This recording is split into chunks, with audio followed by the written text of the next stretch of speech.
Sesungguhnya ridla Allah berada pada ridla ibu. Murka Allah juga berada pada murka ibu. Alqamah seorang sahabat yang sangat taat. Ia tak pernah lalaikan salat, fardu ataupun sunnah. Amalan puasa dan sedekah tak pernah terlewat. Namun, di penghujung hayat ia susah mengucap syahadat. Dikisahkan, saat Alqamah sakit keras, istrinya mengirim utusan kepada Rasulullah Shallallahu Alaihi Wasallam. Tujuannya memberi kabar bahwa suaminya sakit kritis dan sepertinya sedang menghadapi sakaratul maut.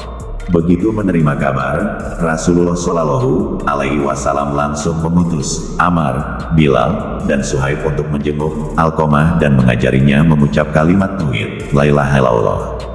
Namun, lisannya keluh tak kuasa berucap. Akhirnya, mereka kembali memberitahukan hal itu kepada Rasulullah Shallallahu Alaihi Wasallam. Beliau bertanya, apakah di antara kedua orang tuanya masih ada yang hidup? Disampaikan kepadanya, ada, wahai Rasul, ibunya. Ia sudah sangat sepuh. Rasulullah Shallallahu Alaihi Wasallam meminta, temuilah ibunya. Sampaikan, jika engkau masih kuat, datanglah kepada Rasulullah. Jika tidak, diamlah di rumah. Dan Rasulullah yang akan menemuimu. Singkat cerita, utusan Rasulullah Shallallahu Alaihi Wasallam pun bergegas menemuinya. Setiba di hadapan ibunda, Alqamah, sang utusan menyampaikan pesan tadi. Biarlah aku sendiri yang menemui Nabi.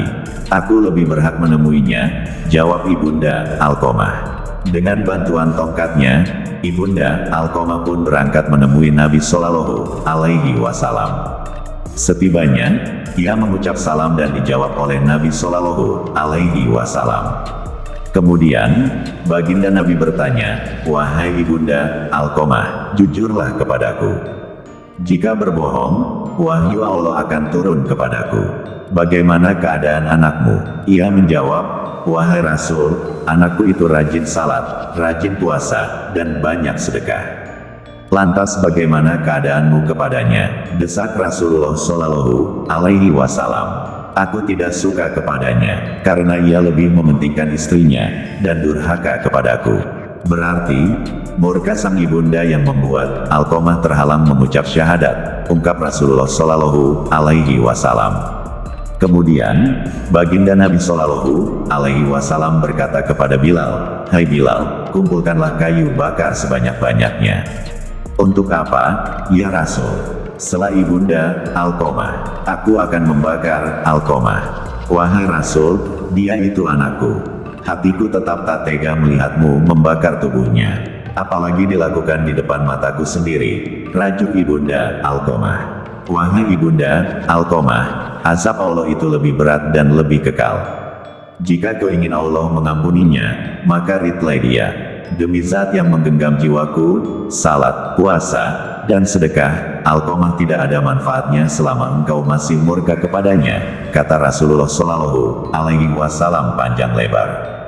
Wahai Rasulullah, di hadapan Allah, para malaikatnya, dan seluruh kaum muslimin yang hadir, aku bersaksi bahwa aku meridlai anakku, Alqamah, ikrar sang ibunda.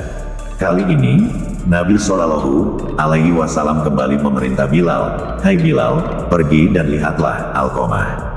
Apakah dia sudah bisa mengucap la ilaha illallah atau belum?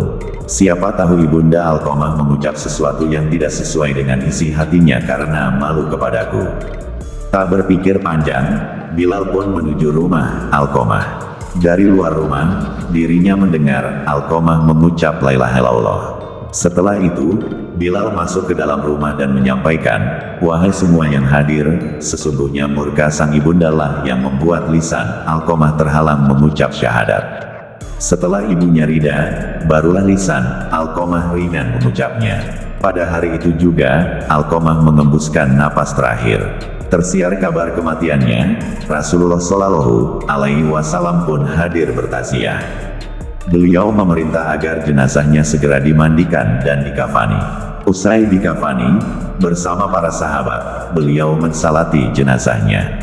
Pada saat pemakaman, Baginda Nabi Shallallahu Alaihi Wasallam berdiri di pinggir lubang kubur dan berpidato, "Wahai kaum muhajirin dan ansar, siapa saja yang mementingkan istrinya daripada ibunya, maka laknat Allah, para malaikat, dan seluruh manusia adalah untuknya. Allah tidak akan menerima kebaikan dan keadilannya kecuali ia bertobat kepada Allah, memperbaiki sikapnya kepada ibu, dan berusaha mengejar ridlanya.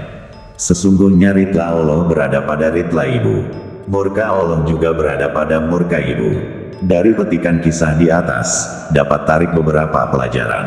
Alqamah ialah gambaran seorang yang mementingkan istri tapi lalai memenuhi hak orang tua. Alqamah seorang yang taat beribadah. Salat, puasa, dan sedekah tak luput ditunaikannya. Namun, sikap buruknya pada sang ibunda membuatnya terhalang dan berat mengucap syahadat saat sakaratul maut.